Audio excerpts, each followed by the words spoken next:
Today we're going to talk about one of my faves, Steve Gadd. I love the stuff he did with all the disco stuff in the 70s. I love the stuff he did with Paul Simon. I love Steve Gadd. So what I want to do is talk about one of his most popular grooves today, 50 Ways to Leave Your Lover. And it's somewhat of a tricky groove, and it's somewhat of a, you don't think he plays it how he does. Steve Gadd, most of the stuff he did, you listen to it and you think, oh, he played it this way, and then you watch him play it and you go, no, in fact, he played it the other way. So let's get right to it. Let me adjust my microphone. So what we're going to need for this is our first basic pattern. We're going to go through this pattern twice right here. So it's going to be foot, left, right, foot, left, right. Okay, so let me try that again. All right, now add a downbeat on your right foot with that first hi-hat. So let's try this. Try it again. 1 E, 2 E.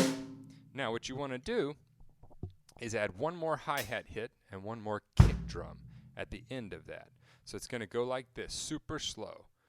1 E and 2 E and So let's practice that. Loop it over and over.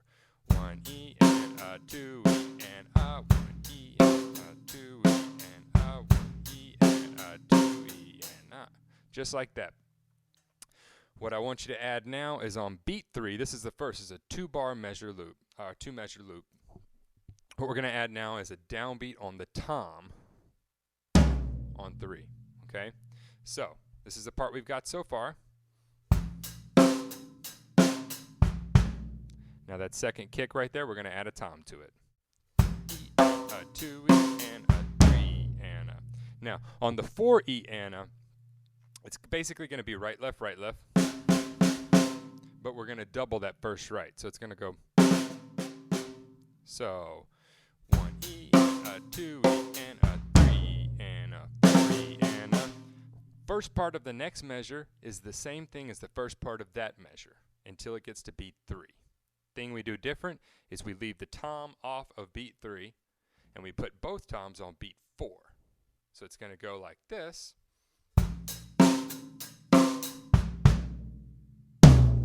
Then we add a roll on the snare. So all together, this is that measure. Let's do that measure first, then we'll do it all together. So 3 E and 4.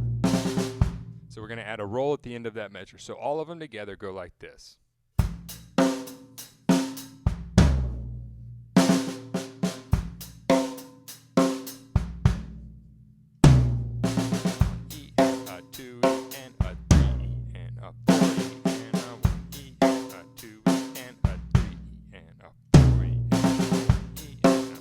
Right?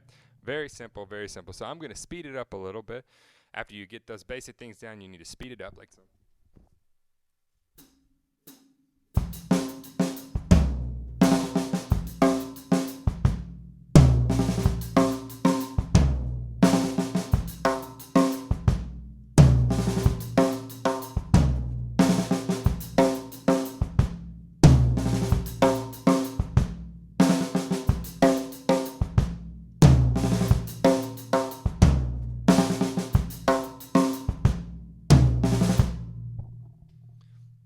So that's the basic groove. The other thing, once you get it up to speed, what you need to, and this song's about 100 BPM if you're wondering, where do I need to practice this? It's about 100 BPM. Once you get that up to speed, the chorus groove is.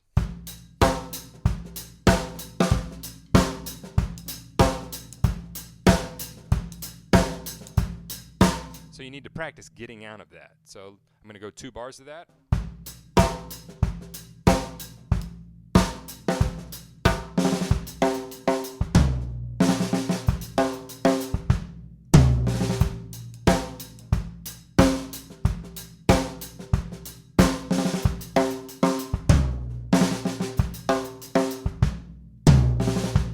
That's the tricky part, is getting out of that straight groove into that syncopated thing.